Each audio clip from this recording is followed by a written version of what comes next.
today we're gonna make omelet. Of course, we gotta put this. Now, as you can see, I'm making omelet. Ang Tagalog ko na nga lang. Ito, kailangan mo dalawang itlog. So, yeah, kailangan mo dalawang itlog. Kailangan mo ng cheese at ng salt para dito sa omelet. So, first, kailangan nyo i-crack. I-crack nyo yan.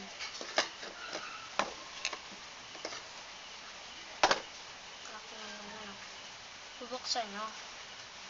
Ito. Sarap.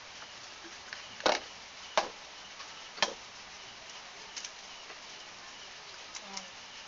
Ngayon, pagkatapos nyo i-crack, i-mix. Mix yan. Hanggat sa mag-intersect sila, mag-ganyan sila, oh. Kailangan dikit na sila. Kailangan yellow na sila.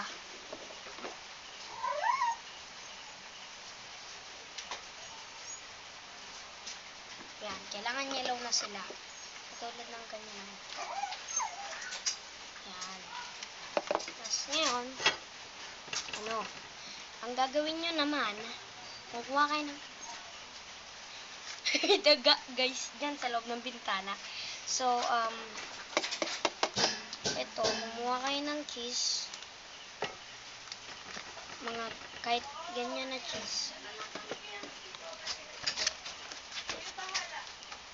So, yan. Tapos,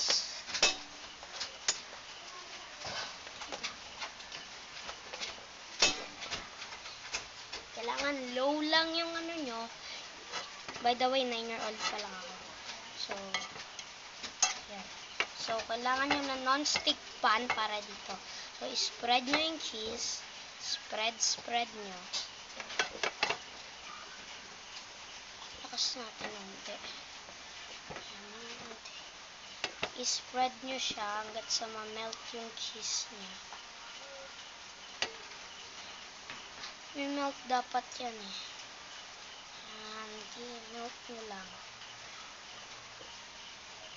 Ngayon, tanggalin nyo na yung cheese. Mainit. Ngayon, pagkatapos nyo yan, lagyan nyo na yung egg nyo. Lang kayo guys, kasyo. Pag bata pa kayo. Bagay tutulad sa akin, 9-year-old pa lang ako. So, yan. I-fry nyo yan. Try nyo, lagyan yung cheese. Durog nyo yung cheese sa loob. Yan.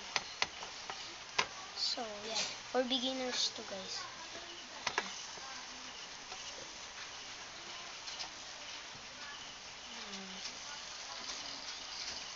I-ano nyo yung, i-ganon nyo siya. Ganyan nyo. I-ano nyo lang, luto nyo. Yung mga uncook, i-ganon nyo sa side para ma-cook din sila. So, yan. So, yan. Yan. Iusin natin yung omelet natin. Kailangan dandahan kayo, guys. Ngayon, dito sa part na to, maglalagay tayo ng konting asin. Hindi yan scrambled egg, omelet to. Yung konting asin yan. Tapos, yan.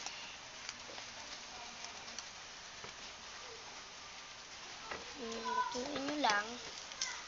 Kailangan square siya.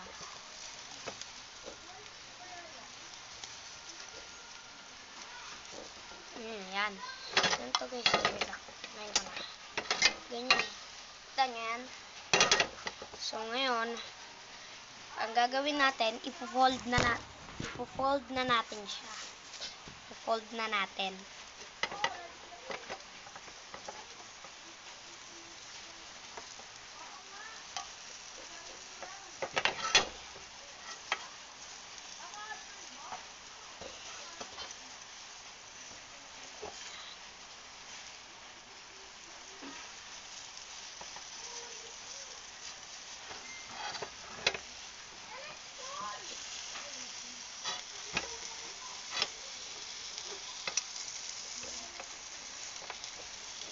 i-flip nyo siya.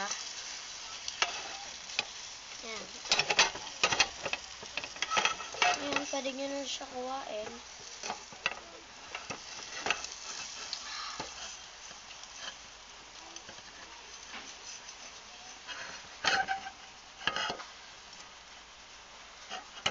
Okay, wala pa pala akong saglit lang.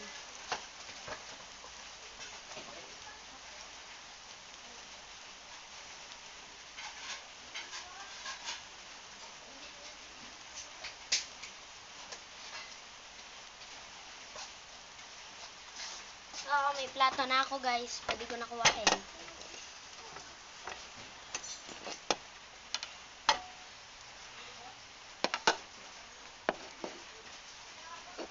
So, ito guys, pakita ko sa inyo. Ayan. Hindi siya perfect, pero pwede na rin siya. Goodbye. Thank you for watching.